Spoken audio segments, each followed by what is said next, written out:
கர்த்தர் நம்மை ஆசீர்வதிப்பாராக. परमेश्वर आपको आशीष दे। அப்போஸ்தலர் நடபடிகள் प्रेरितों के काम 2ஆம் அதிகாரம் 38ஆம் வசனத்தை நாம் யாவரும் எழுந்திருந்து வாசிப்போம். दूसरे अध्याय के 28वें वचन को हम सब खड़े रहकर पढ़ेंगे।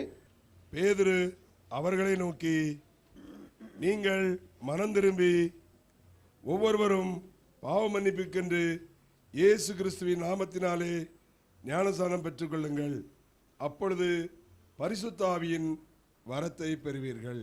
ஜெபிக்கலாம். அப்படி கண்களை மூடி ஜெபிப்போம். ऐसे आंखों को बंद करके प्रार्थना करेंगे। வானத்தையும் பூமியும் படைத்த எங்கள் எலோஹிம் தேவனே, आकाश और पृथ्वी का निर्माण करता है एलोहिम खुदा। எங்கள் எல் ஷடாய் தேவனே உம்மை துதிக்கிறோம் அப்பா. एल शडाई खुदा तुझे धन्यवाद देते हैं। யெகோஷுவா மேசியா நாமத்தினாலே ஜெபிக்கிறோம். यहोशू मसीहा के नाम से हम प्रार्थना करते हैं। வாசிக்கப்பட்ட வசனத்திலிருந்து எங்களோடு பேசுங்க जो அப்பா. वचन हमने पढ़ा है उसके द्वारा हमसे बात कीजिए, எங்களை பரிசுத்தப்படுத்துங்க. हमें पवित्र कीजिए, உம்முடைய நாமத்தை மகிமைப்படுத்த நீர் கிருபை செய்யுங்க. तेरे नाम की महिमा करने के लिए आप अनुग्रह இந்த कीजिए। வசனத்தை கர்த்தாவே எங்களுக்கு ஆசீர்வாதத்துக்கு பிட்டு தாங்க. ये वचन को हमें आशीष करके बांट के दीजिए, அது நல்லா புரிந்து वो अच्छे से समझ कर அதன்படி நடப்பதற்கு எங்களுக்கு உதவி उसकी செய்யுங்க. जैसे चलने के लिए हमें अनुग्रह कीजिए। எங்களை தாழ்த்தி உம்முடைய கரத்தில் தருகிறோம். हमें नम्र करके तेरे हाथ में देते हैं। யெகோஷுவா மேசியா நாமத்தில் கேட்டுக்கொள்கிறேன் ஜீவனுள்ள நல்ல यहोशू பிதாவே. मसीहा के नाम से मांगते हैं जीवित पिता, ஆமென். आमीन। உட்காருவோம். बैठेंगे। மத்தேயு 7ஆம் அதிகாரம் 22ஆம் வசனத்தை வாசிக்கலாம். मत्ती के 7वें अध्याय के 22वें वचन को हम पढ़ेंगे। அந்நாளிலே அநேகர் என்னை நோக்கி, கர்த்தாவே கர்த்தாவே, மத நாமத்தினாலே தீர்க்க தரிசனம் உரைத்தோம் அல்லவா, மத நாமத்தினாலே பிசாசுகளை துரத்தினோம் அல்லவா, மத நாமத்தினாலே அநேக அற்புதங்களை செய்தோம் அல்லவா என்பார்கள். பாருங்க, பைபிள் சொல்லுது, कलाम कहती है, யெகோஷுவா அந்த காரியத்தை சொல்லும்போது यहोशू जब इन बातों को बता रहे थे, அவர் ஒரு சில காரியங்களை ரொம்ப தெளிவா அவர் சொல்றார். कुछ चीजों को एकदम स्पष्ट रूप से कहते हैं। அந்நாட்களே அநேகர் என்னிடத்தில் வந்து, उन दिनों में बहुत सारे मेरे पास आकर, உம்முடைய நாமத்தினாலே நான் தீர்க்கதரிசனம் சொன்னேன் அல்லவா. तेरे नाम से मैंने भविष्यवाणी नहीं किया। தீர்க்கதரிசனம் சொல்லக்கூடிய ஜனங்களை பற்றி பேசுறார். भविष्यवाणी करने वाले लोगों के बारे में बोलता है। உம்முடைய நாமத்தினாலே நான் தீர்க்கதரிசனம் சொன்னேன், तेरे नाम से भविष्यवाणी किए, உம்முடைய நாமத்தினாலே பிசாசுகளை துரத்தினேன் तेरे அல்லவா, नाम से शैतानों को भगाया है, உம்முடைய நாமத்தினாலே அற்புதங்களை செய்தேன் அல்லவா. तेरे नाम से अद्भुतों को किया है। ஆனா கர்த்தர் அவங்களை பார்த்து என்ன சொல்றாருன்னா, लेकिन परमेश्वर उन्हें देखकर क्या बोलता है, நான் உங்களை அறியேன், मैं तुम्हें नहीं जानता, அக்கிரம செய்காரை என்னை விட்டு அகன்று போங்கள். कुकर्म क्रिया वाले मुझसे निकल जाओ। ஏன் இந்த வார்த்தையை அவர் சொல்லணும்? क्यों इन बातों को कहना है? நான் உங்களை அறியேன் அப்படின்னு சொல்லி ஏன் சொல்லணும்? मैं तुम्हें नहीं जानता इस शब्द को क्यों कहना है? ஏன் அக்கிரம செய்காரேங்கிற வார்த்தையை அவர் சொல்லணும்? क्यों वो कुकर्म क्रिया वाले करके बोलना है? ரெண்டு காரியத்தை கர்த்தர் சொல்றாரு. दो चीजों को परमेश्वर बोलता है। நீங்க யாருன்னு எனக்கு தெரியாது, आप कौन है नहीं जानते। அடுத்தது பாவிகள் அப்படின்னு சொல்லி சொல்லிட்டார். और अगला पापी है करके बता दिया, அக்கிரம செய்காரே அப்படின்னு சொல்லி சொன்னார். कुकर्म करने वाले करके बोल दिया। இந்த ரெண்டு காரியத்தை நம்ம வந்து ரொம்ப யோசிக்க வேண்டிய ஒரு காரியம். ये दोनों चीज जो है हम सोचने वाली बात है। எத்தனையோ இந்த உலகத்துல எத்தனையோ பேர் தீர்க்கதரிசனம் சொல்றவங்க இருக்காங்க. इस संसार में बहुत सारे भविष्यवाणी करने वाले लोग हैं। ஒரு உங்களை குறித்து வரக்கூடிய காரியத்தை குறித்து யாராவது சொன்னாங்க அப்படின்னா, आपके आने वाली चीजों के बारे में किसी ने बताया, அப்போ அது அவங்க தீர்க்கதரிசனம் உரைக்காங்கன்னு சொல்லி तो அர்த்தம். वो भविष्यवाणी ये मतलब है। சோ எத்தனையோ தீர்க்கதரிசிகள் இந்த உலகத்துல இருக்காங்க. बहुत सारे भविष्यवक्ता इस संसार में है। சிலவங்க மனசுல வந்தது அப்படியே சொல்லிடுவாங்க, कुछ लोग मन में जो आता है उसे बोलेंगे, அது அப்படியே கரெக்டா இருக்கும். वो वैसे ही सही होगा। இப்படி தீர்க்கதரிசனம் சொல்றவர் அநேகர் இருக்காங்க. ऐसे भविष्यवाणी करने वाले बहुत सारे हैं। ஆனா கர்த்தர் ஒரு சிலவங்களை பார்த்து என்ன சொல்வார்னா, कुछ लोगों को देखकर परमेश्वर क्या बोलेगा, நான் உங்களை அறியேன், मैं तुम्हें नहीं जानता, நீங்க யாருன்னு எனக்கு தெரியாது. तुम कौन है मैं नहीं जानता। பாருங்க, பைபிள் சொல்லுது, कलाम कहती है, தீர்க்கதரிசனம் உரைக்கிறவங்க நிறைய பேர் இருக்காங்க. भविष्यवाणी करने वाले बहुत है, அதுவும் கர்த்தருடைய நாமத்துல தான் தீர்க்கதரிசனம் சொன்னாங்க. वो भी परमेश्वर के नाम से ही भविष्यवाणी करते हैं। அவங்கள பார்த்து கர்த்தர் சொல்றாரு, उन्हें देखकर परमेश्वर कहता நீங்க है, யாருன்னு எனக்கு தெரியாது. तुम कौन है मैं नहीं जानता। அப்ப தெரியாதுன்னு சொல்லக்கூடிய அளவுக்கு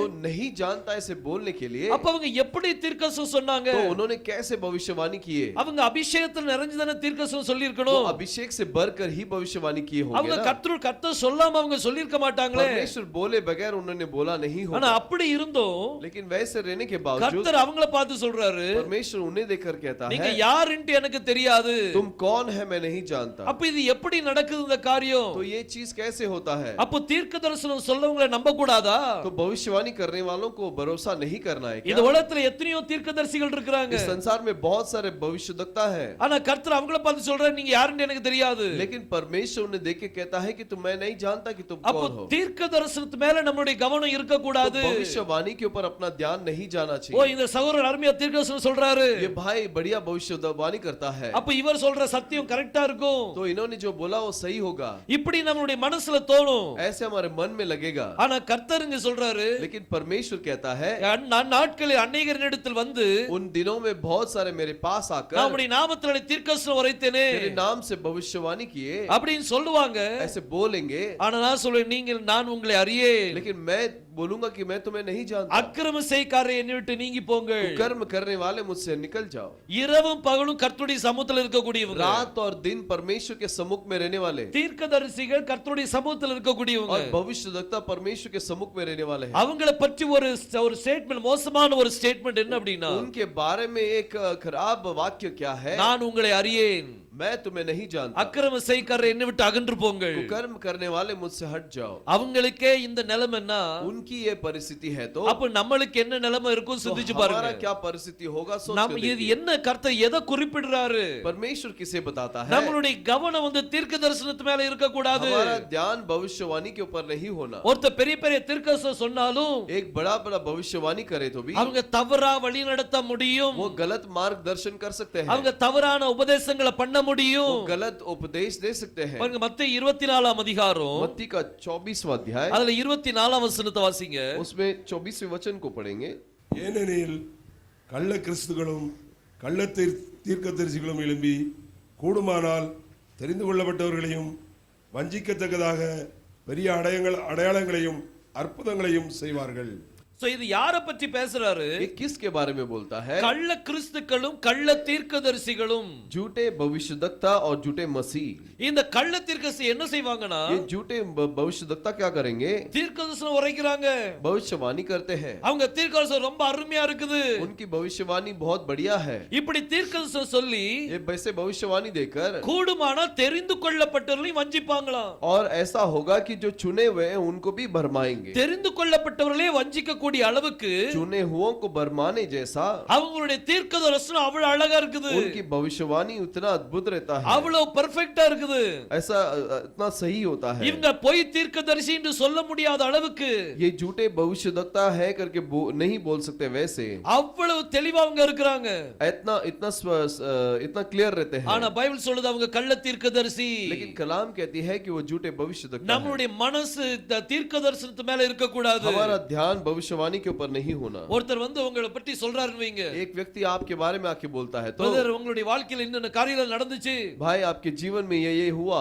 கர்த்தர் பேசுறார், ரொம்ப அருமையா பேசுறாரு, परमेश्वर ने बहुत अद्भुत रीति से बात किया। கர்த்தர் அவங்களுக்குள்ள இருந்து பேசுறார், परमेश्वर उनके अंदर से बोलता है, உங்களுடைய வாழ்க்கையில இன்னென்ன காரியம் நடந்துச்சு, आपके जीवन में ये चीज हुए இனிமே இந்த காரியம் நடக்க போகுது, और अब ये चीज होने वाला है। நீங்க உங்க மனசுல இந்த காரியம் நினைச்சிட்டு இருக்கீங்க, आप आपके मन में इन चीजों को सोच कर रखे हैं அடுத்தப்பல இதுதான் நடக்கும், और अगला यही होगा, நீங்க இத செய்யுங்கன்னு சொல்லுவாங்க. आप इसे करो करके बोलेंगे, அதை ஏற்றுக்கொள்ளுங்க, उसे स्वीकार कीजिए। ஏன்னா எந்த தீர்க்கதரிசனத்தையும் அற்பமா நினைக்க கூடாது. क्योंकि कोई भी भविष्यवाणी को तुच्छ नहीं समझना। எல்லா தீர்க்கதரிசியும் நம்ம சோதித்து பார்க்கணும், सारे भविष्यवाणियों को हम परख कर देखना है। ஆனா அதே சமயம் அவங்களுடைய உபதேசத்துல வரும்போது लेकिन जब संदेश में आते हैं அப்ப அதுல கேர்ஃபுல்லா இருக்கணும். उसमें ध्यान देना है। ஒரு உண்மையான தீர்க்கதரிசி யார் அப்படின்னா, एक सच्चा भविष्यद्वक्ता कौन है? உங்களுடைய வாழ்க்கை குறித்து அறிவிக்கிறவங்க உண்மையான தீர்க்கதரிசி அல்ல, आपके जीवन के बारे में बताने वाले सच्चा भविष्यद्वक्ता வார்த்தையாகவே பேசுகிறவங்க தான் தீர்க்கதரிசி, और वचन को वचन के रूप में बराबर प्रचार करने वाला ही सच्चा भविष्यद्वक्ता है। எந்த தீர்க்கதரிசி கர்த்தர் தன்னுடைய நாமத்தை வெளிப்படுத்துகிறாரோ, जो भविष्यद्वक्ता को परमेश्वर अपने नाम को प्रकट करता है, அவங்க ஒரு தீர்க்கதரிசியா எண்ணப்படுவாங்க. वही एक भविष्यद्वक्ता बोले जाएंगे। ஏன்னா கர்த்தர் தன்னுடைய நாமத்தை அவருடைய தீர்க்கதரிசிகளுக்கு தான் வெளிப்படுத்துவார். क्योंकि परमेश्वर अपने नाम को केवल अपने भविष्यद्वक्ता को ही प्रकट करके देता அவர் है। தன்னை பற்றி தீர்க்கதரிசிகளுக்கு வெளிப்படுத்துவார். वो अपने बारे में भविष्यद्वक्ताओं को प्रकट करके देगा। ஜனங்களை கர்த்தர் பக்கமாக கொண்டு வருவதற்கு, लोगों को परमेश्वर के करीब लाने के लिए கர்த்தர் தன்னை பற்றி அந்த தீர்க்கதரிசி வெளிப்படுத்துவார். परमेश्वर अपने बारे में वो भविष्यद्वक्ता को प्रकट करके देगा। இப்போ ஒருத்தர் சொப்பனம் பார்த்து சொல்றாங்கன்னு வைங்க, अब कोई स्वप्न देख के बताते हैं, அது நல்லது, वो अच्छा है, ஆனா அதே சமயம் लेकिन उसी समय சொப்பனம் பார்க்கிறவன் சொப்பனத்தை மட்டும் விவரிப்பானாக. और स्वप्न जो देखता है वो केवल स्वप्न को ही बताए। பாருங்க வாசிங்க, எரேமியா 23 அதிகாரம் यिर्मयाह 23वां अध्याय அதுல 27 வசனத்தை வாசிக்கலாம். 27वें वचन को पढ़ेंगे। எரேமியா 23:27 यिर्मयाह 23वां अध्याय 27वां वचन। சொப்பனம் கண்ட தீர்க்கதரிசி சொப்பனத்தை விவரிப்பானாக. என் வார்த்தை உள்ளவனோ என் வார்த்தையை உண்மையாய் சொல்வானாக. பாருங்க பைபிள் சொல்லுது, कलाम कहती है சொப்பனம் பார்க்கிறவன் சொப்பனத்தை விவரிப்பானாக. और जो स्वप्न को देखता है वो स्वप्न का वर्णन करे. கர்த்தர் உங்களுக்கு சொப்பனம் பார்க்கிற வரத்தை கொடுத்துருக்கான்னு வைங்க. परमेश्वर ने आपको स्वप्न देखने का वरदान दिया है. அந்த சொப்பனத்தை பார்க்கக்கூடிய வரத்தை கொடுத்துருக்காருன்னா अगर स्वप्न देखने का वरदान दिया है तो அது ரொம்ப நல்லது. वो अच्छा है. அந்த சொப்பனத்தை மட்டும் தான் நீங்க சொல்லணும். केवल वो स्वप्न ही बताना है. உங்களுடைய கருத்துக்களை உள்ள நுழைக்க கூடாது. आपके विचारों को अंदर नहीं रखना. நிறைய பேர் சொப்பனத்தை சொல்லுவாங்க, बहुत सारे स्वप्न बताते हैं मुझे. அந்த சொப்பனத்தை சொல்லிட்டு என்கிட்ட சொப்பனத்தை சொல்லுவாங்க. मेरे पास स्वप्न बताएंगे அந்த சொப்பனத்துக்கு அர்த்தம் அவங்களே சொல்லிடுவாங்க. और वो स्वप्न का मतलब वो खुद बताएंगे. அந்த சொப்பனத்தின் அர்த்தத்தை பாத்தீங்கன்னா वो स्वप्न का मतलब को देखेंगे तो எங்கேயோ போயிருவாங்க அவங்க அந்த அர்த்தத்துல. वो उस मतलब में कहीं तो चले जाएंगे. பாருங்க, சொப்பனத்தை கண்டவன் जो स्वप्न को देखता है சொப்பனத்தை விவரிப்பானாக. वो केवल स्वप्न को बताए. ஆனா வார்த்தை உள்ளவனோ लेकिन जिसके पास वचन है அவன் உண்மையாய் பேச கடவன். वो सच्चाई से बात करे. வசனம் கர்த்தர் வெளிப்படுத்தி கொடுக்கும்போது, वचन को जो प्रकट करके देता है, அவர் தம்முடைய நாமத்தை வெளிப்படுத்தி கொடுக்கும்போது अपने नाम को जो प्रकट करके देता அதை है உண்மையாய் பேச கடவன். उसे सच्चाई से प्रचार करे. பாருங்க, சொப்பனம் பார்க்கிறவரும் वो स्वप्न देखने का वरदान, சிலவங்களுக்கு தரிசனம் கிடைக்கும். कुछ लोगों को दर्शन मिलता है. தரிசனம் கிடைச்சுன்னா தரிசனத்தை மட்டும் தான் சொல்லணும். दर्शन मिला तो केवल दर्शन को ही बताना है. அதுக்கு என்ன அர்த்தம் அவங்களுக்கு தெரியல. उसका क्या मतलब है वो नहीं ஆனா जानते. அவங்களா ஒரு கருத்து எடுக்கறாங்க. वो खुद ही एक मतलब बना देते இது हैं. இதுவாதான் இருக்கும். ये यही होगा. அப்படி நினைக்கும் போது ऐसे सोचते समय அதுல என்ன தப்பு நடக்கும்னா, उसमें क्या गलत होगा உண்மையான கருத்து அமுங்கி போயிரும். और सच्चा मतलब जो है चिप जाएगा தவறான கருத்துக்கள் வெளியே வரும். और गलत मतलब बाहर आएंगी. ஒரு சொப்பனத்தை பார்ப்பாங்கன்னா एक स्वप्न को देखेंगे அவங்க तो சொப்பனத்தை மட்டும் தான் சொல்லணும். वो केवल स्वप्न को बताना है. அதுக்கு அர்த்தத்தை சொல்லக்கூடாது. उसके मतलब को नहीं बताना. அர்த்தம் சொல்லக்கூடிய வரம் இருந்தால், अगर उसके मतलब बताने का वरदान हो, இன்னைக்கு நிறைய பேருக்கு ஸ்டாண்டர்ட் ஒரு வரம் உண்டு. और कुछ लोगों को एक स्टैंडर्ड वरदान होता है. ஸ்டாண்டர்ட் மீனிங் இருக்கும். स्टैंडर्ड मतलब होता है, என்ன மீனிங் அப்படின்னா, क्या मतलब है? ஒரு சொப்பனத்துல கல்யாணம் முடியும் போது பார்த்தாங்கன்னா एक स्वप्न में अगर विवाह हो रहा है वैसे देखेंगे तो உடனே என்ன நினைப்பாங்க? तुरंत क्या सोचेंगे? யாரோ ஒருத்தர் மண்டே போட போறாங்கன்னு சொல்லுவாங்க. कोई तो किसी का तो मृत्यु होने वाला है ऐसा बोलेंगे. சொப்பனத்துல யாராவது செத்து போனதுமே பார்த்தாங்கன்னா, और स्वप्न में कोई मर गया ऐसा देखेंगे तो அடுத்தவள ஏதோ ஒரு கல்யாணம் நடக்க போகுதுன்னு சொல்லுவாங்க. कुछ विवाह होने वाला ऐसा सोचेंगे. எல்லாம் உல்டாவா தான் பார்ப்பாங்க. सब उल्टा ही देखेंगे. இவங்க என்ன யோசிக்கிறாங்களோ அதுதான் அப்படிதான் இருக்கும். वो क्या सोचते हैं मतलब वैसे ही होगा. ஆனா கர்த்தர் ஒரு சொப்பனத்தை கொடுத்தால், लेकिन परमेश्वर ने एक स्वप्न दिया तो அந்த சொப்பனத்தின்படி தான் அதனுடைய அர்த்தம் वो இருக்கும். स्वप्न के जैसा ही उसका मतलब होगा. இப்போ உலகத்தின் ரீதியை நீங்க பாத்தீங்கன்னா, संसार के हिसाब से देखेंगे तो ஒரு குழந்தை பிறக்கிற மாதிரி ஒரு சொப்பனத்தை பார்த்தாங்கன்னு வைங்க. एक बच्चा जन्म होने जैसा स्वप्न देखा तो அப்ப அவங்க அதுக்கு அர்த்தம் என்ன வச்சிருக்காங்க தெரியுமா? इसका मतलब क्या रखा है? இப்பதான் அவங்களுடைய வாழ்க்கை புது வாழ்க்கை ஆரம்பிக்க போகுது. अभी उनका नया जीवन शुरू होने वाला கர்த்தர் है. உங்களை ஆசீர்வதிக்க போறார். अब आपको परमेश्वर आशीष देने वाला है. ஒவ்வொருதுக்கும் ஒரு ஸ்டாண்டர்ட் மீனிங் வச்சிருக்காங்க. हर चीज के लिए एक स्टैंडर्ड मतलब रखा है. ஆனா வேதத்துல கர்த்தர் காமிக்கிறது வினோதமா தான் இருக்கும். लेकिन कलाम के अंदर परमेश्वर जो दिखाता है वो अद्भुत ही होगा. சொப்பனத்தை பார்த்த உடனே स्वप्न को देखते ही நான் ஒரு தீர்க்கதரிசி நினைக்க கூடாது. मैं एक भविष्यद्वक्ता करके नहीं सोचना. ஏன்னா வேதத்துல என்ன பிரஜாதி ஜனங்களும் சொப்பனம் பார்த்திருக்காங்க. क्योंकि कलाम के अंदर अन्य जात के लोग भी स्वप्न को देखे हैं. பார்வோன் சொப்பனத்தை பார்த்திருக்கான். फरोन ने स्वप्न को देखा. அவன் என்ன தேவனுடைய மகனா? वो क्या परमेश्वर का बच्चा है? அவன் தேவனுடைய பிள்ளை கிடையாது. वो परमेश्वर का बच्चा नहीं. ஆனா பார்வோனுக்கு என்ன நடக்க போகுதுங்கற சொப்பனத்தை காமிச்சா. लेकिन फरोन को क्या होने वाला है उस स्वप्न को दिखाया. அவனுடைய தேசத்துல என்ன நடக்க போகுதுன்னு காமிச்சா. उसके देश में क्या होने वाला है वो இந்த दिखाया. உலகத்துல என்ன நடக்க போகுதுன்னு காமிச்சா. इस संसार में क्या होने वाला है वो दिखाया. ஆனா அந்த சொப்பனத்தை விவரிக்கிறதுக்கு ஒரு தீர்க்கதரிசி தேவை. लेकिन उसके स्वप्न को वर्णन करने के लिए एक भविष्यद्वक्ता चाहिए. அந்த நேரத்துல யோசேப்பு இருந்தார். उस समय में यूसुफ था. அந்த யோசேப்பு மூலமா கர்த்தர் பேச ஆரம்பித்தார். वो यूसुफ के द्वारा परमेश्वर बोलने लगा. சொப்பனத்தை கர்த்தர் கொடுப்பாரானால், अगर स्वप्न को परमेश्वर देता है அந்த तो வரம் இல்லாம சொல்லக்கூடாது. वो वरदान के बगैर बोलना नहीं है. சிலவங்களுக்கு எப்படி தெரியும் உங்களுக்கு வரம் இருக்கா இல்லையா? आप कैसे जानोगे कि वरदान है कि नहीं? கர்த்தரே உங்களுக்கு சொல்லி கொடுப்பாரு. परमेश्वर ही सिखाएगा. நீங்க போய் சிலவங்க என்ன செய்வாங்கன்னா அப்படியே யோசிப்பாங்க, என்ன சொப்பனம் அர்த்தம் என்னவா இருக்கும். बहुत सारे ऐसा करते हैं कि वो स्वप्न के बारे में सोचते हैं इसका मतलब क्या होगा. ஒருத்தர் சொப்பனம் சொல்றான்னு வைங்க, एक व्यक्ति स्वप्न बोलता है तो உடனே உங்க மனசு அங்கங்க அலபாயும். तो इनका मन वहां जाएगा, அளபாயவே செய்யாது. वहां नहीं जाएगा। கர்த்தர் ஒரு காரியத்தை கொடுத்தாரானா परमेश्वर ने एक चीज को दिया तो ஈஸி அந்த அர்த்தத்தை கொடுப்பார். आसानी से वो मतलब को देगा। நம்மளா முயற்சி பண்ண கூடாது. हम खुद कोशिश नहीं करना। அந்த முயற்சி பண்ணுவோமானால் अगर कोशिश करेंगे तो பிசாசு விளையாட ஆரம்பிச்சிருவான். शैतान काम करेगा। எந்த காரியத்தையும் முயற்சி பண்ணாதீங்க. कोई भी कामों पर कोशिश मत कीजिए। வரங்களை முயற்சி பண்ணி எடுக்க கூடாது. वरदानों को कोशिश करके नहीं लेना। அது தேவன் கட்டளையிடும்போது ஆட்டோமேட்டிக்கா நடக்கும். परमेश्वर जब आज्ञा देता है वो वैसे ही होगा। அந்த காரியத்தை கர்த்தர் ஆசீர்வாதம் தருவார். उस काम को परमेश्वर आशीष करके देगा। நீங்க நினைப்பீங்க நான் ஜெபம் பண்ணமா வேண்டாமா? आप सोचोगे कि मैं प्रार्थना करूं कि नहीं। இவங்களுக்கு ஜெபம் பண்ணா என்ன அந்த பிசாசு என்னை தாக்கிர கூடாதே. वो इनके लिए मैं प्रार्थना करूं तो शैतान मेरे ऊपर असर नहीं करना। அப்படி நினைச்சிட்டு நம்ம யோசிக்கிட்டே இருப்போம். ऐसे सोचते रहेंगे। யோசிக்கிட்டே இருக்க வேண்டியதா? सोचेंगे तो सोचते ही रहेंगे। கை வைக்க வேண்டாமே?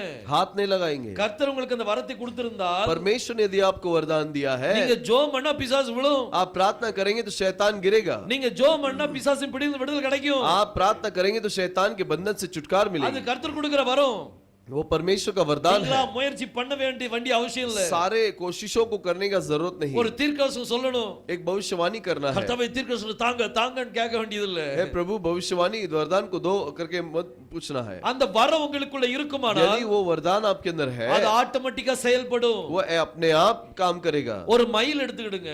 एक मोर को ले लीजिए। அந்த மயில் தன்னுடைய தோகையை விரித்து ஆடணும் அப்படினா अगर वो मोर जो है अपने पंख को फैलाकर नाचना है तो இன்னொரு மயிலுடைய தோகையை எடுத்து அது கொறுத்து வைக்காது. दूसरे मोर के पंख को लेकर अपने ऊपर नहीं लगाएगा। அந்த மயிலுடைய தோகை அதுக்குள்ளே தான் இருக்குது. उस मोर का जो पंख है उसके अंदर ही है। அது சாப்பிட்டு வளர वो खाते खा कर उसे बढ़ते बढ़ते அது வளர தோகையும் வளர்ந்துகிட்டே இருக்கும். वो जैसे बढ़ती है वैसे उसके पंख भी बढ़ता है। ஒரு நேரம் வரும், ஒரு குளிர்ந்த காத்து வரும்போது एक समय में ऐसी एक ठंडी हवा जब आती है, அது தன்னுடைய தோகை விரித்து ஆட ஆரம்பிச்சிரும். वो अपने पंख को उठाकर वो नाचने लगती है। அதே மாதிரி वैसे ही மணவாட்டிக்குள்ள வரம் ஆல்ரெடி இருக்குது. वो दुल्हन के अंदर वरदान है। 9 விதமான வரத்தையும் கர்த்தர் கொடுத்திருக்கிறார். 9 प्रकार के वरदानों को परमेश्वर ने दिया है। நீங்க வெறும் ஜெபம் பண்ணி பாட்டு படிச்சு வேதத்தை வாசித்து வளர்ந்துகிட்டே இருங்க.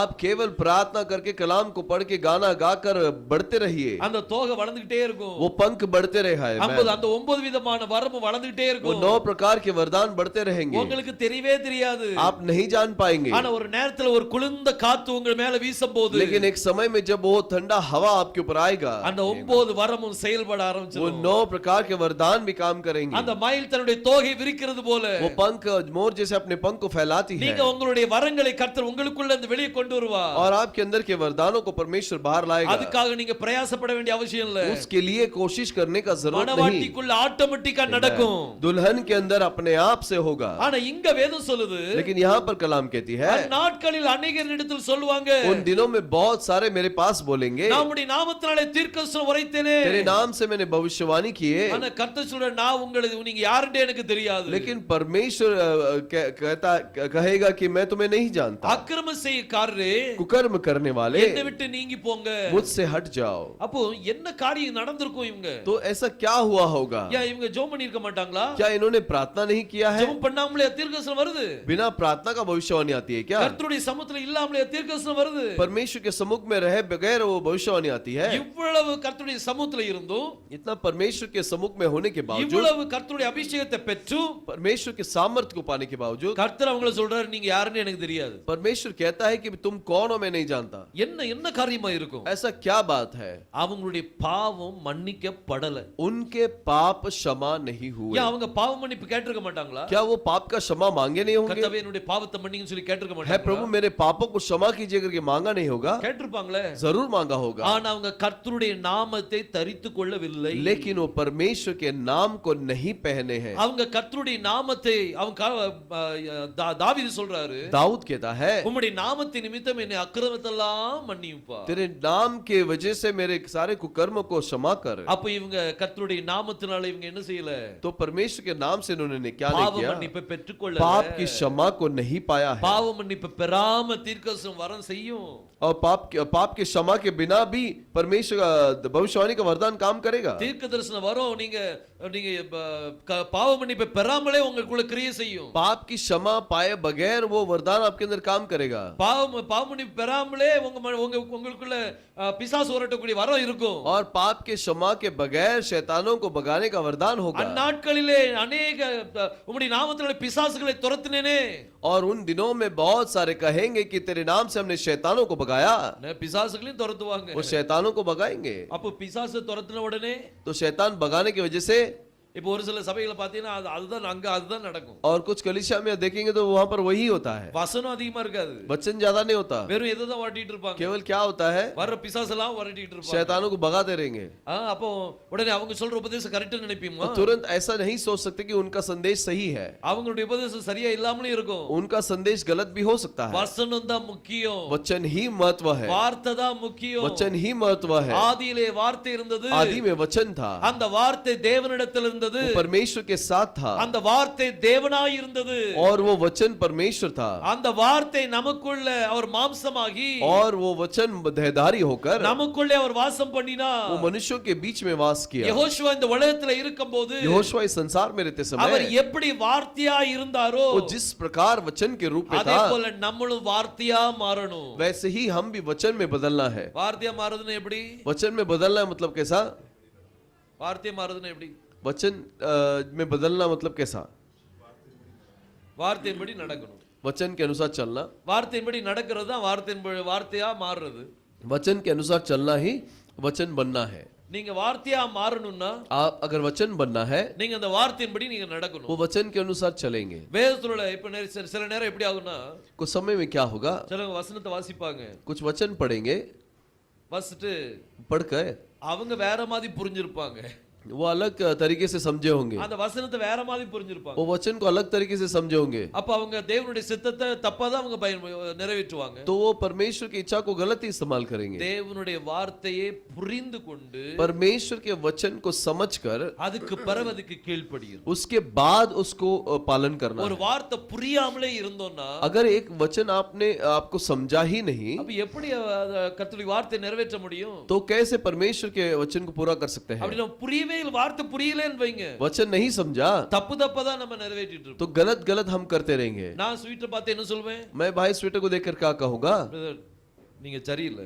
आप ठीक नहीं हो. அவங்க என்னை பார்த்து என்ன சொல்லுவாங்க? वो मुझे देखकर क्या बोलेंगे? பிரதர் நீங்க சரியில்லை. भाई तुम ठीक नहीं हो. ஏன் இப்படி காரியம் நடக்குது? क्यों ऐसा होता है? நான் வார்த்தை பார்க்கிற கோணம் வேற, मैं जिस तरीके से वचन को देखता हूँ अलग है, பிரதர் பார்க்கிற கோணம் வேற. और भाई जो देखते हैं वो अलग है. ரெண்டு பேரும் சரியாகணும்னா दोनों सही होना है तो ஒரு தீர்க்கதரிசி வேணும். एक भविष्यवक्ता चाहिए. அந்த தீர்க்கதரிசியுடைய வார்த்தை वो भविष्यवक्ता का वचन எங்க ரெண்டு பேருடைய கோணத்தையும் சரி பண்ணும். हमारे दोनों के नजर को सही कर देगा. ஒருவேளை நாங்க ரெண்டு பேர் யோசனையும் தப்பா இருக்கலாம். हो सकता है हमारे दोनों का विचार गलत हो, ஆனா தீர்க்கதரிசி மூலமா கர்த்தர் பேசும்போது लेकिन भविष्यवक्ता के द्वारा परमेश्वर जो बोलता அது है சரியாக இருக்கும். वो सही होगा. யார் தீர்க்கதரிசி?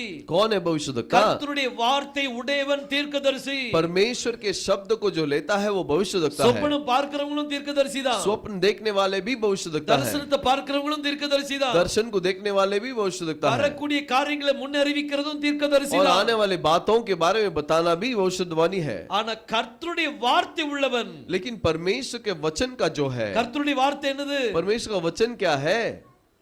கர்த்தருடைய வார்த்தை என்னது? கர்த்தருடைய நாமம் தான் கர்த்தருடைய வார்த்தை. परमेश्वर का नाम ही उसका शब्द है. அப்ப அந்த நாமத்தை உடையவன் तो उसके नाम का जो है he is a prophet. वो एक भविष्यवक्ता है. கர்த்தருடைய நாமத்தை உடையவன் ஒரு தீர்க்கதரிசியா भविष्य இருப்பான். का परमेश्वर का नाम जिसके पास है वो एक भविष्यवक्ता होगा. அவங்க நம்மளுடைய சிந்தனை எல்லாம் சரி பண்ணுவாங்க. वो हमारे विचारों को बदल देंगे. இப்ப நம்ம எல்லாரும் மனவாட்டி. अब हम सब दुल्हन हैं. நான் ஒரு வசனத்தை எடுத்து கொடுத்து मैं एक वचन को देकर அடுத்த வாரம் நீங்க எல்லாரும் உங்க கருத்துக்களை டேப்ல பண்ணி எனக்கு அனுப்பி வைங்கன்னு சொல்றேன். और अगले हफ्ते अपने विचारों को टेप करके मुझे भेजो करके बोलता हूँ. எல்லாரும் அவங்களுக்கு தெரிஞ்ச மாதிரி என்ன செய்வீங்க? அனுப்பி வைப்பீங்க. सभी लोग हमको कैसा समझाओ वैसा भेजेंगे. ஆனா அது எல்லாருடைய கருத்து வித்தியாசமா இருக்கும். सभी के विचार उसमें अलग अलग होंगे. ஏன்னா நம்மளுடைய யோசனை எப்படி இருக்குது? क्योंकि हमारा विचार कैसा है, வித்தியாசமா இருக்குது, अलग है. ஆனா இது எல்லாத்தையும் சரி பண்றவங்க யாரா இருப்பாங்க? लेकिन इस सभी चीजों को ठीक करने वाले कौन होंगे? தீர்க்கதரிசிகளா இருப்பாங்க. भविष्यवक्ता होंगे. கர்த்தருடைய வார்த்தை உடையவனா இருப்பாங்க. परमेश्वर के वचन के होंगे. கர்த்தருடைய நாமத்தை உடையவர்களா இருப்பாங்க. परमेश्वर परमेश्वर के नाम के होंगे அவங்க எல்லாருடைய சிந்தனையும் சரி பண்ணுவாங்க. वो सभी के विचारों को ठीक करेंगे இந்த சுத்தியலும் ஒளியும் கையில வச்சிருக்காங்க. और वो चीनी और हथौड़ा हाथ में रखे हैं அப்படி டப்புன்னு ஒரு அடி அடிக்கும் போது ऐसा एक मारते समय வலிக்க தான் செய்யும். थोड़ा दर्द होगा வலிக்கலன்னு வைங்க, अगर दर्द नहीं हुआ அப்போ நான் இன்னும் சரியா அடிக்கலன்னு அர்த்தம். तो इसका मतलब मैंने सही तरीके से मारा नहीं இப்போ ஒரு கல்ல செதுக்குறேன். अभी एक पत्थर है उसे मैं उसको खोदता हूँ இப்போ அந்த காந்திஜியுடைய சிலை செதுக்குறேன்னு வைங்க. अभी गांधी जी है उनका चित्र उसमें बनाता हूँ அவருடைய மூக்கு கொஞ்சம் நீளமா இந்திரா காந்தி மீது வச்சிட்டேன்னு வைங்க. अगर उनके नाक को मैं इंदिरा गांधी की तरह अगर लंबा रख दूं அதை நான் அடிக்கணும், उसे मैं मारना है அதை சரி பண்ணணும். उसे ठीक करना है இந்த மூக்கு பாகத்தை சரி பண்றது और ये नाक के भाग को ठीक करना அது ரொம்ப டெலிகேட்டான இடம். वो बहुत कोमल जगह है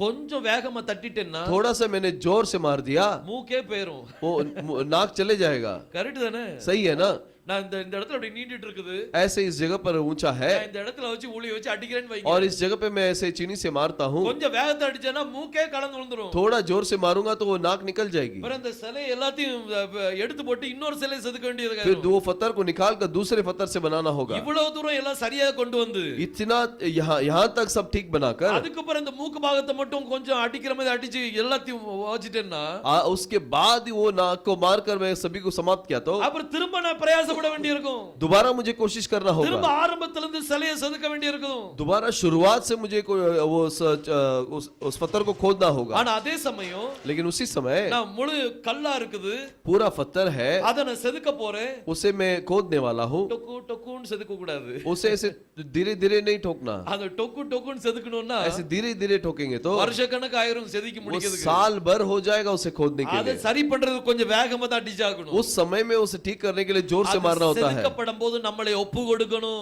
और जब वो ठोका जाता है तो अपने आप को सौंप देना है நம்ம வேற மாதிரி நம்மளை யோசிச்சிருப்போம். हम अपने आप को दो अलग रीति से सोचे நான் होंगे சொல்றேன் நான் நினைக்கிறேன் இதுதான் கரெக்ட், मैं जो सोचता हूँ वही सही है அப்படி நம்ம நினைச்சிட்டு இருப்போம். ऐसे हम सोचते அந்த रहेंगे யோசனையை கர்த்தர் உடைச்சு எடுப்பாரு. उस विचारों को परमेश्वर तोड़कर गिराएगा அப்படி உடைக்கும் போது उसे जब तोड़ता है நம்ம அதை ஏற்றுக்கொள்ளணும். हम उसे स्वीकार நம்ம करना है கர்த்தர்ட்ட போட்டு கர்த்தாவே हम परमेश्वर के पास सौंपना है प्रभु என்ன பரிசுத்தப்படுத்துங்க, मुझे पवित्र कीजिए நீங்க என்னை ஆசீர்வதித்து தாங்க. आप मुझे मदद करके அத दीजिए அந்த காரியத்தை செய்வதற்கு நம்மள ஒப்பு கொடுக்கணும். उस चीज को करने के लिए अपने आप को सौंपना है சில நேரம் நம்ம சபைக்குள்ள ஒரு சின்ன சின்ன பிரச்சனைகள் வரும்போது कलिशा में कुछ समय में कुछ समस्या आते समय நிறைய ஆலோசனைகள் எனக்கு வரும். बहुत सारे आइडियाज मुझे आते हैं இப்படி செஞ்சிருங்க பிரதர், भाई ऐसा कीजिए இப்படி செஞ்சிருங்க, वैसा कीजिए அப்படி செஞ்சிருங்க. ऐसा कीजिए அப்படி செஞ்சா டபக்குன்னு எல்லாம் உடைஞ்சு போயிடும். ऐसा करेंगे तो सब टूट जाएगा மெதுவா தான் செதுக்கணும். धीरे से ही छेद ஒரு करना சில होगा காரியங்களை மெதுவா தான் செய்ய வேண்டியிருக்கும். कुछ चीजों को धीरे से ही करना होगा இல்லாட்டி பாருங்க நம்ம மனசு வந்து ரொம்ப லகுவான மனசு. अपना मन जो है बहुत कोमल है அப்படிதானே?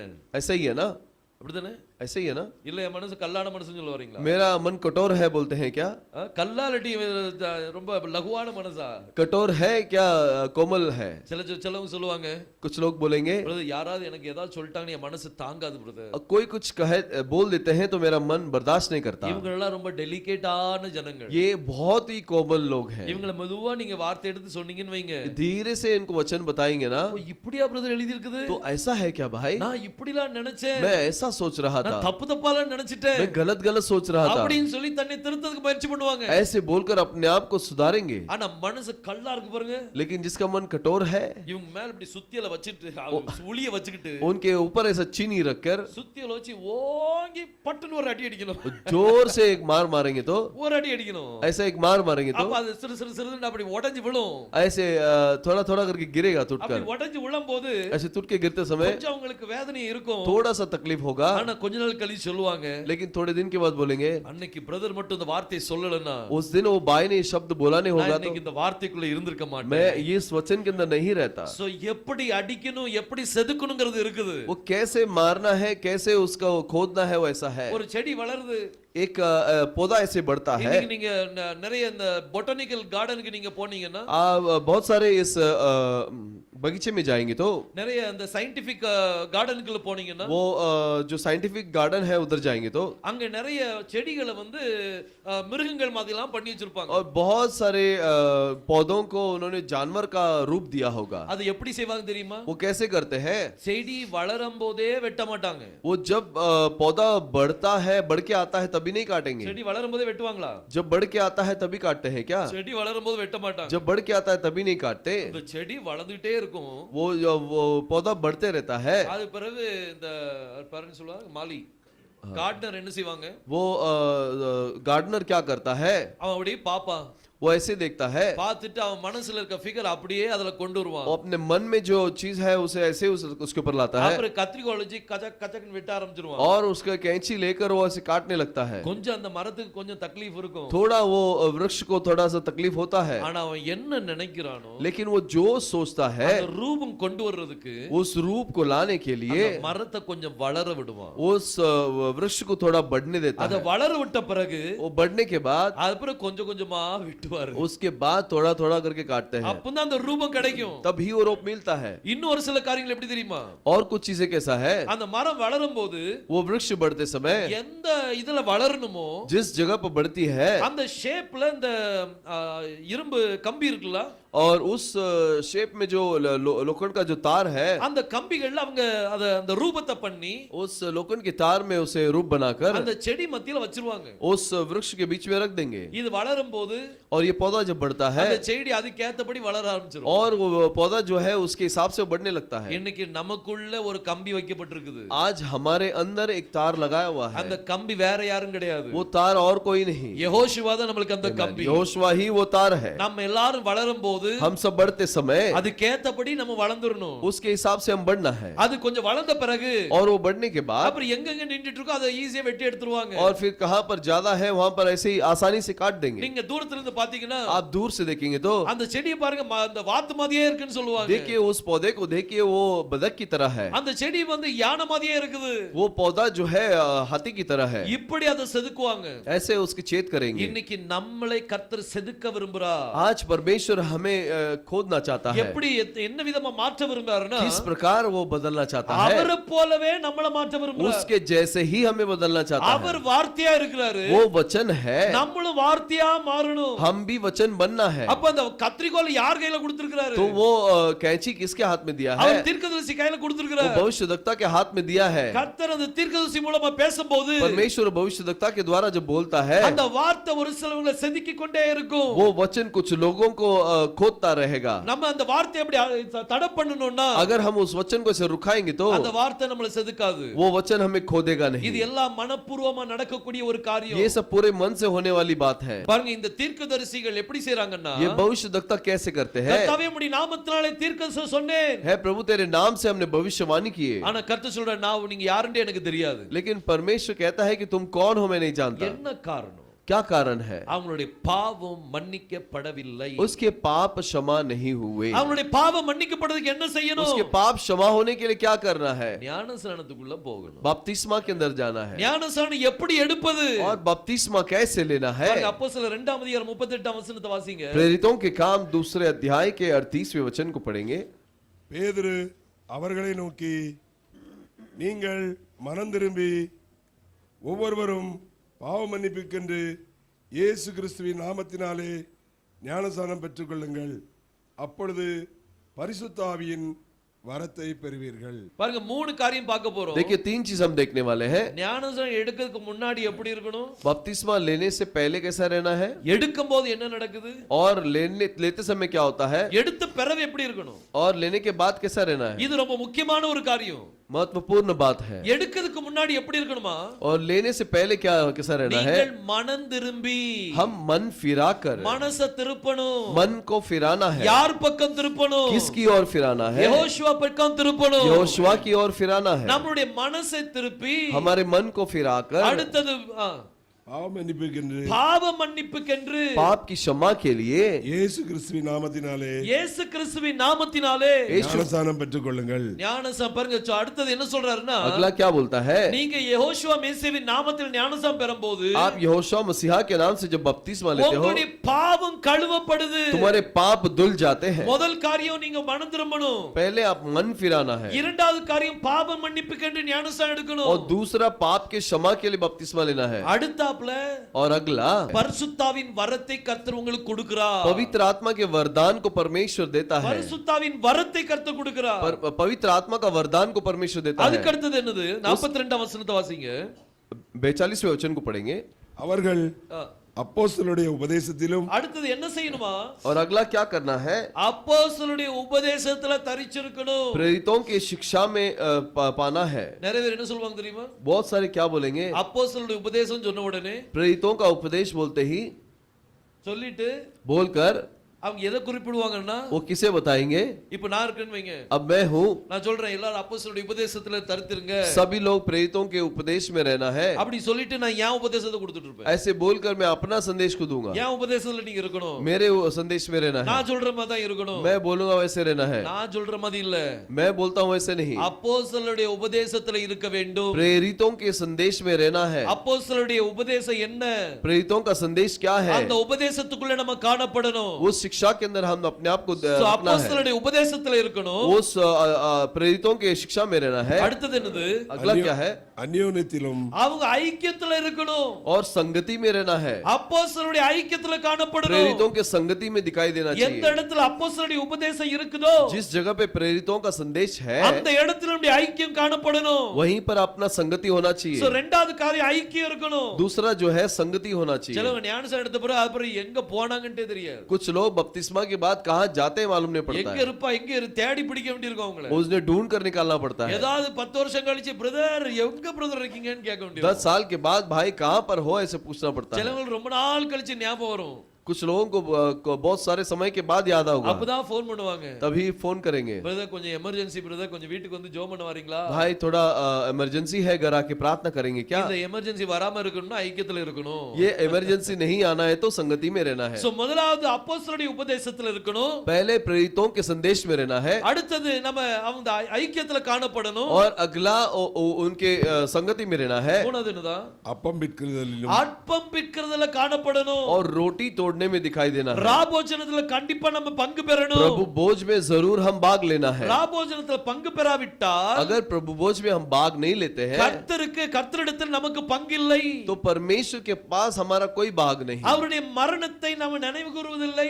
उसके मरण को हम स्मरण नहीं करते। அவருடைய மரணத்தை எப்படி நினைவு கூறுவீங்க? उसके मरण को कैसे स्मरण करेंगे? நான் வீட்ல இருந்தே நினைவு கூறுறேன் பிரதர். मैं घर में बैठ के ही स्मरण करता हूँ। அது கண்டிப்பா செய்யணும். वो जरूर करना है। ஆனா அது மட்டும் போதாது. केवल वही काफी नहीं। நம்ம அந்த ராபோஜனம் எடுக்கும்போது हम प्रभु बोझ करते समय நம்ம அவருடைய மரணத்தை நினைவு கூறுகிறோம். हम उसके मरण को स्मरण करते हैं। கண்டிப்பாக ராபோஜனத்துல பங்கு பெறணும். जरूर प्रभु बोझ में भाग लेना சோ है। முதல்ல அப்போஸ்தலருடைய உபதேசம், पहले प्रेरितों का संदेश, அடுத்தது அப்போஸ்தலருடைய ஐக்கியம், और प्रेरितों का संगति, அடுத்தது அப்பம் பிட்குதல், और तीसरा रोटी तोड़ना, நாலாவது என்னதா? चौथा क्या है? ஜெபம் பண்ணுதலிலும் ஜெபம் பண்ணுதலும் தரித்திருக்கணும். और प्रार्थना करने में भी विलोलीन रहना है। இந்த காரியங்கள் நம்மகிட்ட வேணும் போது. ये सारी चीज हमें चाहिए।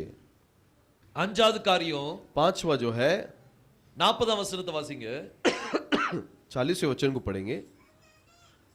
இன்னும் அநேக வார்த்தைகளாலும் இன்னும் அநேக வார்த்தைகளாலும் சாட்சி கூறி ஆ, மாறுபாடுள்ள இந்த சந்ததியை விட்டு விலகி ஆ. உங்களை ரட்சித்துக்கள் என்றும் புத்தி சொன்னார். அடுத்தது நம்மள என்ன செய்யணுமா? अगला अपने आप को क्या करना है? மாறுபாடுள்ள சந்ததி விட்டு நம்மளை விலக்கி காத்துக்கொள்ளணும். ये टेढ़ी जाति से हमें अपने आप को बचाना है। மாறுபாடுள்ள சந்ததியை விட்டு நம்ம விலக்கணும். ये टेढ़ी जाति से हमें बचाना है। அதுக்குள்ளே முங்கிட்டு இருந்தோம்னு வைங்க, उसके अंदर ही हम रहेंगे ना, அவங்க தான் நம்மளுக்கு வேணும்.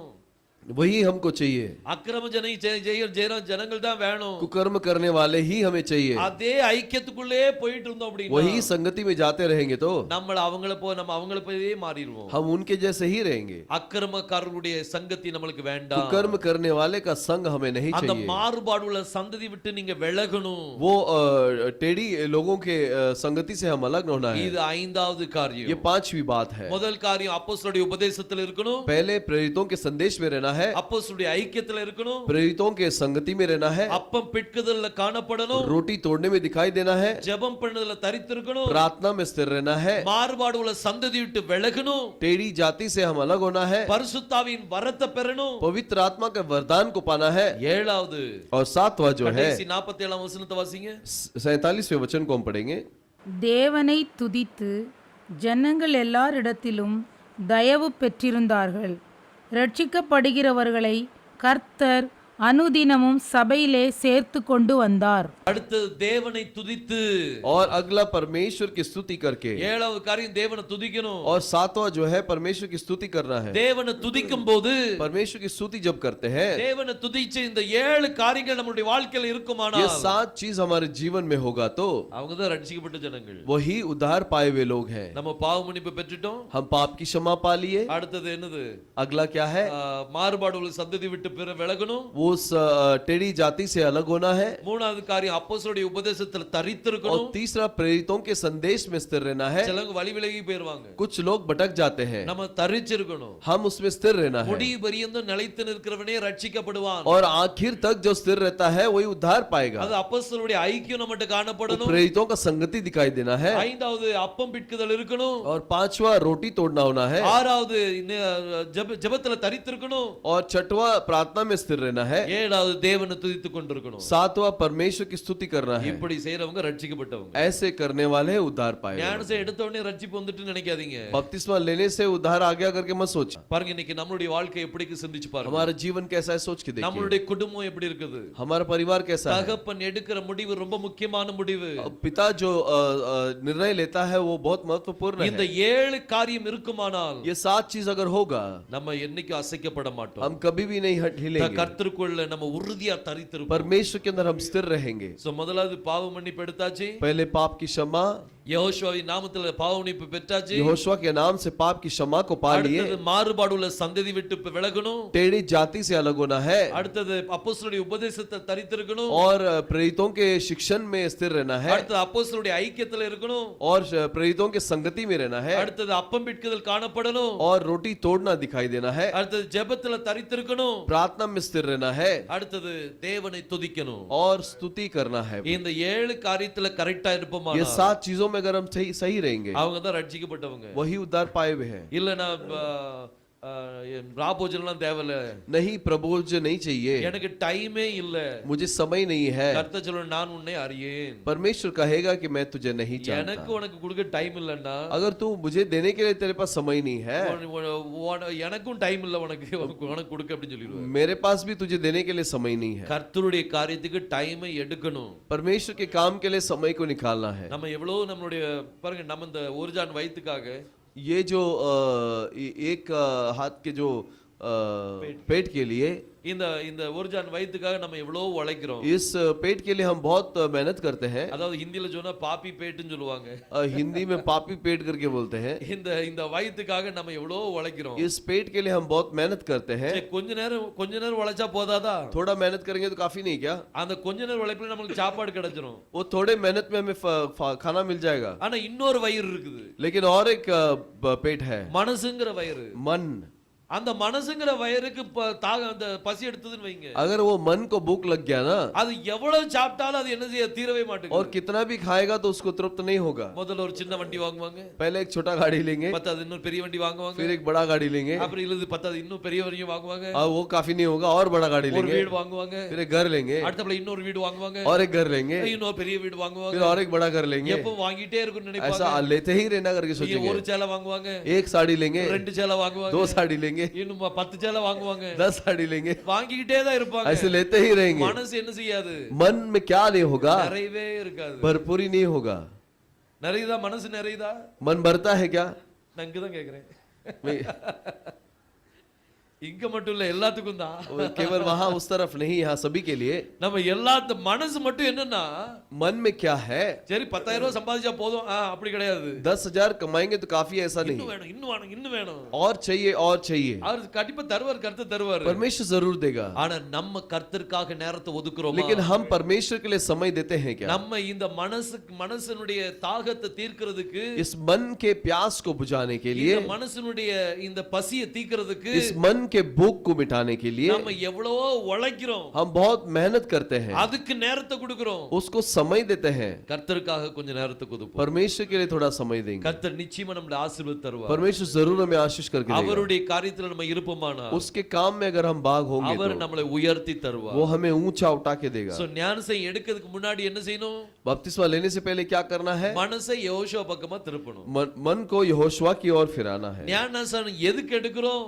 बपतिस्मा क्यों लेते हैं? பாவ மன்னிப்புக்கென்று எடுக்கிறோம். पाप की क्षमा के लिए लेते हैं। அதுக்கு பிறகு ஒரு 6 பாயிண்ட் இருக்குது. उसके बाद एक 6 पॉइंट है। அது எல்லாமே நம்மளுக்கு வேணும். वो सभी कुछ हमें चाहिए। கடைசியா பரிசுத்தாவின் நிரப்பப்படுதல் நம்மளுக்கு வேணும். और आखिर में पवित्र आत्मा का भरा जाना होना चाहिए। பரிசுத்தாவின் நிரப்பப்படுதல் இல்லன்னா, पवित्र आत्मा का भरा जाना नहीं है तो கர்த்தர் சொல்வார், நான் நீங்க யாருன்னு எனக்கு தெரியாதுன்னு சொல்லிடுவார். और परमेश्वर बोलेगा कि मैं तुम्हें नहीं जानता, ஏன்னா அதுதான் அவர் கொடுக்கிற ஒரு அடையாளம். क्योंकि वही उसका चिन्ह है। நான் போய் நின்னுட்டு கர்த்தாவே எனக்கு தெரியுமா அப்படின்னு கேட்டாச்சுன்னா, मैं जाकर वहां पर प्रभु आप जानते हो क्या, அவர் என்கிட்ட என்னத பாப்பாரு? वो मेरे पास क्या देखेगा? பரிசுத்தாவின் முத்திரை இருக்கான்னு பாப்பாரு. पवित्र आत्मा का मोहर है क्या அந்த देखेगा? முத்திரை இருந்தால், वो मोहर होगी तो இது எனக்குள்ள பேக்கேஜ் தான், ये मेरा पैकेज है, நான் சீல் பண்ணி வச்சிருக்கிறேன், मैंने उसे सील किया இது है, என்னுடைய பேக்னு சொல்லி சீல் பண்ணி ये வச்சிருக்கிறேன், मेरा बैग है ऐसा मैंने मोहर लगाया என்னுடைய है, பார்சல்னு சொல்லி சீல் பண்ணி இருக்கிறேன், मेरा पार्सल ऐसा बोलकर मोहर அதனால लगाया है, இந்த பெட்டி என்கிட்ட தான் வந்து சேரணும். इसलिए ये बक्सा मेरे पास ही आएगी। நம்ம மேல சீல் போட்டுருக்காருல, हमारे ऊपर जो मोहर लगाया, இப்போ நான் இங்க இருந்து நான் இப்போ ஜோயலுக்கு ஒன்னு அனுப்பணும், அவன் ரொம்ப தூரம் இருக்கான்னு வைங்க, अब मैं यहाँ से कुछ भेजना है जोएल के लिए, वो बहुत दूर रहता है, அவனுக்கு பார்சல் பண்ணி उसके लिए एक पार्सल बनाकर அது சும்மா அப்படி ஒட்டி இட்டி கொடுத்தா போயிருமா? ऐसे ही उसे चिटका देंगे तो जाएगा क्या? கவர்மெண்ட்காரன் எடுக்கவே மாட்டான், सरकार उसे नहीं लेगा, அவன் முன்னாடி அதை திறந்து உள்ள என்ன வைக்கிறோம்னு சொல்லி காமிக்கணும், उसके सामने दिखाना है कि अंदर क्या रखते हैं, அப்புறம் துணியை வச்சு நல்லா கட்டி उसे कपड़े से बांधकर அப்புறம் நம்ம எல்லாம் ஒட்டி கொடுத்தோம்னா, उसके बाद चिटका के देंगे तो அவன் அது மேல ஒரு சீல் குத்துவான், उसके ऊपर वो एक मोहर लगाता இந்த है, சிங்க குத்துற சீல், ये जो मोहर लगाता है, அது யார் அந்த பார்சலை பெறறவங்க அங்க போன பிறகு தான் அவங்க உடைப்பாங்க, और जो उस पार्सल को लेते हैं उनके पास पहुंचने के बाद ही वो खुलता இன்னைக்கு है। நம்ம தான் அந்த பார்சல், आज हम ही वो पार्सल है, நம்ம மேல கர்த்தர் பரிசுத்தாவின் முத்திரை போட்டுட்டார், हमारे ऊपर परमेश्वर पवित्र आत्मा के मोहर को लगा दिया, அந்த முத்திரை போட்டாச்சுன்னா वो मोहर को लगाने के बाद அடுத்தப்பல இந்த பார்சல் எங்க போய் சேரணும்? अगला ये पार्सल कहाँ जाना है? யெகோஷுவாவின் கையில போய் சேரணும். यहोशुआ के हाथ में जाना है। அப்ப பரிசுத்தாவின் முத்திரை ரொம்ப முக்கியம். तो पवित्र आत्मा का मोहर बहुत महत्वपूर्ण है, கர்த்தர்ட்ட கேட்டு எப்படியாவது பெற்றுக்கொள்ளணும். परमेश्वर से मांग कर उसे पाना है। பரிசுத்தாவி இருக்கா இல்லையான்னு எப்படி கண்டுகொள்றது? पवित्र आत्मा है या नहीं वो कैसे पहचानना? வாயிலிருந்து கெட்ட வார்த்தை வரக்கூடாது, जुबान से गालियां नहीं आना चाहिए, வந்துச்சுன்னா நம்ம கர்த்தருடைய பரிசுத்தாவினை துக்கப்படுத்துறோம். अगर ऐसे आती है तो हम पवित्र आत्मा को दुखित करते हैं। எபேசியர் 4:29 வசனத்தை வாசிங்க. एफिसियों का 4 अध्याय के 29वें वचन को हम पढ़ेंगे। கெட்ட வார்த்தை ஒன்றும் உங்கள் வாயிலிருந்து புறப்பட வேண்டாம். பக்தி விருத்திக்கு ஏதுவான நல்ல வார்த்தை உண்டானால் அதையே கேட்கிறவர்களுக்கு பிரயோஜனம் உண்டாகும்படி பேசுங்கள். இப்போ ஒரு மனுஷன் வந்து கெட்ட வார்த்தை சொல்றான்னு வைங்க, तो यदि एक मनुष्य गंदी बात बोलता है, பக்தி விருத்திக்கு ஏதுவான வார்த்தை வரல, अगर भक्ति के हिसाब से कुछ शब्द नहीं आते हैं, அவங்க கெட்ட வார்த்தை சொல்றாங்கன்னா वो गालियां देते हैं तो பரிசுத்தாவினை துக்கப்படுவார். वो पवित्र आत्मा दुखित होगा, அந்த முத்திரை உடைஞ்சிராம, वो मोहर टूटना नहीं चाहिए, பரிசுத்தாவி நம்மட்ட இருந்து நீங்கி போயிடக்கூடாது. पवित्र आत्मा हमसे नहीं निकल जाना அப்ப है, நம்ம வாயிலிருந்து கெட்ட வார்த்தை வரக்கூடாது. तो हमारे जुबान से गाली नहीं आना है। ஒருத்தர் வாயிலிருந்து கெட்ட வார்த்தை வருதுன்னா एक व्यक्ति के हाथ से गंदी बात आती है அவங்க तो மூப்பனா இருக்க முடியாது, वो वडील नहीं हो सकता, சபையில மூப்பரா இருக்க முடியாது, कलीसिया में वडील नहीं हो सकता, சபையில இருக்கிற விசுவாசிகள ரொம்ப சிறிய விசுவாசி அவங்க, और कलीसिया में जितने विश्वासी हैं उसमें सबसे छोटा विश्वासी है वो, ஏன்னா அவங்க வாயிலிருந்து கெட்ட வார்த்தை வருது, क्योंकि उनके जुबान से गंदी बात आती है, அவங்களுக்குள்ள பரிசுத்தாவி இல்ல, उनके अंदर पवित्र आत्मा नहीं है। கெட்ட வார்த்தை மட்டும் வராம பாத்துக்கிடுங்க. गाली नहीं आना चाहिए वैसे संभाल लीजिए। இன்னும் ஒரு சிலவங்க என்ன செய்வாங்கன்னா, कुछ लोग क्या कहेंगे, பாருங்க யாக்கோபு 1:26 வசனத்தை வாசிங்க. याकूब का पहला अध्याय के 26वें वचन को पढ़ेंगे। உங்களில் ஒருவன் தன் நாவை அடக்காமல் தன் நாவை அடக்காமல் தன் இருதயத்தை வஞ்சித்து தன்னை தேவ பக்தி உள்ளவன் என்று எண்ணினால் அவன் தேவ பக்தியுள்ளவன் என்று எண்ணினால் அவனுடைய தேவ பக்தி வீணாய் இருக்கும். ஒருத்தர் நல்ல ரொம்ப நான் ரொம்ப பக்திமான், और एक व्यक्ति ऐसे सोचेगा कि मैं बहुत भक्तिमान நான் हूँ, ரொம்ப ஜெபம் பண்றேன், मैं बहुत प्रार्थना करता हूँ, ரொம்ப கர்த்தரை துதிக்கிறேன், मैं बहुत परमेश्वर को धन्यवाद देता हूँ, அப்படின்னு நினைக்கிறவங்க ऐसा सोचने वाले தன் நாவை அடக்காவிட்டால் यदि अपने जुबान को लगाम न दे அவங்களுடைய பக்தி எல்லாம் வீணு, तो उनका भक्ति व्यर्थ है, அவங்களுடைய பக்தியை கர்த்தர் எடுக்க மாட்டார். उनके भक्ति को परमेश्वर नहीं लेगा। ஒரு காரியம் தமிழ்ல ஒரு காரியம் சொல்லுவாங்க, एक तमिल में एक सी बात बोलते हैं, ஒரு சின்ன பாவம் एक छोटी सी पाप கோடி தவத்தை கெடுக்கும்.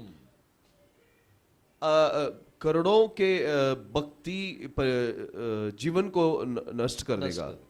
ஒரு சின்ன பாவம் एक छोटी सी पाप கோடி தவத்தை கெடுக்கும்னு சொல்லி இந்த உலகத்தான் சொல்லுவாங்க. वो करोड़ों के हिसाब के जो भक्ति के क्रिया है उसे नष्ट कर देगा। நம்மளுடைய பேச்சை நம்ம கண்ட்ரோல் பண்ணணும். हमारे जुबान को काबूल करना है। நம்ம வாய்கள் இருந்து வார்த்தைகளை சும்மா டப டப டபன்னு அளப்ப கூடாது. बहुत सारे बातों को अपने जुबान से बाहर नहीं निकालना। வாயில கடிவாளத்தை போடணும். और जुबान में लगाम को लगाना है। நம்ம வாய் துருதுருண்டு வரும். हमारा जुबान ऐसे ही तड़पड़ेगा। யாராவது ஒருத்தர் தப்ப பண்ணிட்டு இருக்காங்க வைங்க. कोई अगर कुछ गलत करता है, ஆகாஷ் பாக்கும்போது எனக்கு ரொம்ப துருதுருண்டு ஏதாவது சொல்லணும் போல வருது. और भाई आकाश को देखकर मुझे कुछ बोलने के लिए आता है, ஆனா கண்ட்ரோல்ல இருக்கணும். लेकिन काबू में रहना है। இந்த நாவை அடக்குறவன், ले इस जुबान को जो काबू करता है, அவங்க எல்லாம் பெரிய ஆளு.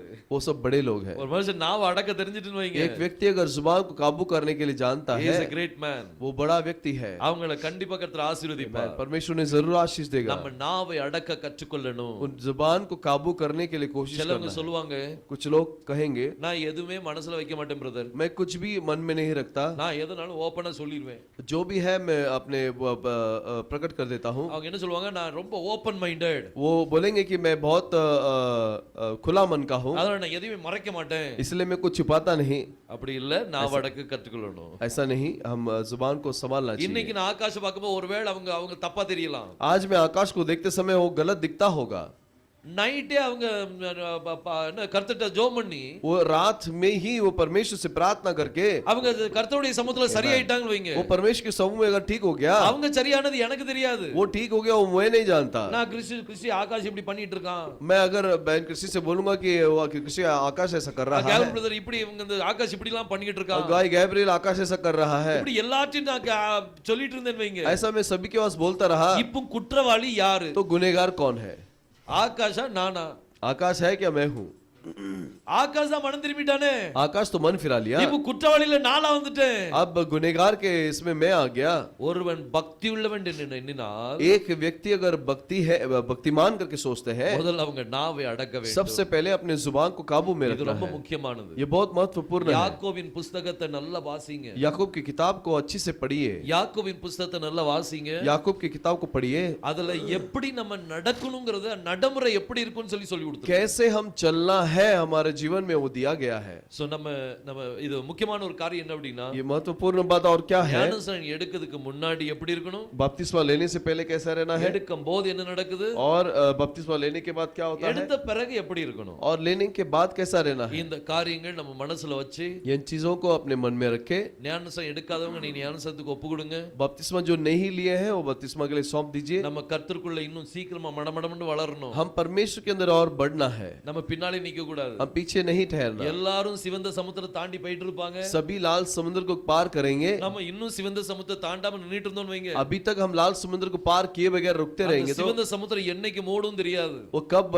बंद होगा मालूम नहीं। அது மூடிட்டுனா, अगर वो बंद हो गया அப்புறம் நீங்க உள்ள குதிச்சு நீச்சல் அடிச்சு வந்தாலும் பிரயோஜனம் இல்லை। तो आप वो अंदर कूद कर अगर तैर कर आएंगे तो भी कोई फायदा नहीं होगा। சிவந்த சமுத்திரம் தாண்டின பிறகுதான் लाल समुद्र पार करने के बाद அந்த ஜனங்களுடைய பிரயாணமே ஆரம்பிச்சது। उन लोगों का यात्रा शुरू होता है। இன்னைக்கு நம்மளுடைய பிரயாணமும், आज हमारा यात्रा ஞானஸ்நானம் எடுத்த பிறகு பிரயாணம் ஸ்டார்ட் ஆயிடுச்சு। बपतिस्मा के बाद वो यात्रा शुरू हो गया। கர்த்தர் நிச்சயமா ஆசீர்வதிப்பாராக। परमेश्वर जरूर आशीष दे। கர்த்தர் பெரிய காரியங்களை செய்யட்டும்। परमेश्वर महान कार्य करे। கர்த்தர் ஆசீர்வதிப்பாராக। परमेश्वर आशीष दे। நாம் ஜெபிக்கலாம், கண்ணை மூடி நம்ம ஜெபிக்கலாம்। हम सर झुकाकर प्रार्थना करेंगे। வானத்தையும் பூமியும் படைத்த எங்கள் எலோஹிம் தேவனே, आकाश और पृथ्वी का निर्माण करता है एलोहिम खुदा। எங்கள் எல் ஷடாய் தேவனே, உம்மை துதிக்கிறோம் அப்பா। हमारे एल शडाई खुदा आपको धन्यवाद देते हैं। யெகோஷுவா மேசியா நாமத்தினாலே ஜெபிக்கிறோம்। यहोशू मैसे के नाम से हम प्रार्थना करते இன்று हैं। நீ எங்களோடு பேசினதற்காக நன்றி। आज आपने हमसे बोला है, इसके लिए धन्यवाद। உம்முடைய வார்த்தைக்காக நன்றி। आपके वचन के लिए धन्यवाद। நாங்க கர்த்தாவே அப்போஸ்தலருடைய உபதேசத்தை தரித்திருக்கவும், और आप प्रेरित के